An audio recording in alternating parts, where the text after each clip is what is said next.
every action that is done in the world, the major ones and also the minor ones, wars between nations or someone who builds his house. Everything is managed by Hashem. If Reuven hits Shimon, there must have been a decree that Shimon should be hit. Reuven cannot change his judgment.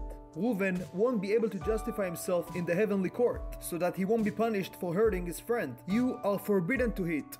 How the decree will be done is none of your concern. Number 2. All that exists, everything that exists in the world is controlled by Hashem. An object that exists for over 100 years. Hashem enlivens it every moment. Without it, it would not exist. If Hashem would want to destroy the world, He wouldn't have to do anything. Just stop enlivening it. And another thing to know, Hashem is everywhere and feels everything. There is nowhere without Him, in the farthest and closest places, next to us and even inside us. And the fourth thing to know is that our soul is a godly light that comes from Hashem, and He lights it constantly. Without that, there is nothing, there is no soul. If there are bad things, God forbid, there are only curtains hiding from our soul. From the soul's point of view, it only wants to close into Hashem.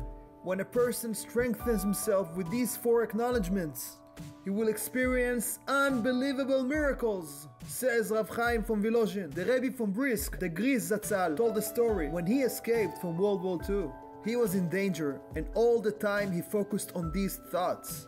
When he was tired and couldn't think, or for any other reason, suddenly he would see a German beside him. He would quickly return to his thoughts and the German would disappear. A friend of mine once told me that a man who accompanied Rabbi Moshe Yoshua Landau Zatzal told him that when they once needed to fly abroad for health reasons, a big black Gentile approached them and stole their bag with all their documents and escaped. They had no idea what to do. All their tickets, their visa, all their stuff were in that bag. And he needs to return to Israel. He has a chair on the plane. They have nowhere to stay here. Suddenly, the assistant approaches the rabbi. Rabbi, maybe you should do the mascot mentioned in the book of Nefesh HaChaim, what we just learned. He answered, you're right. He stood still, concentrated on these thoughts.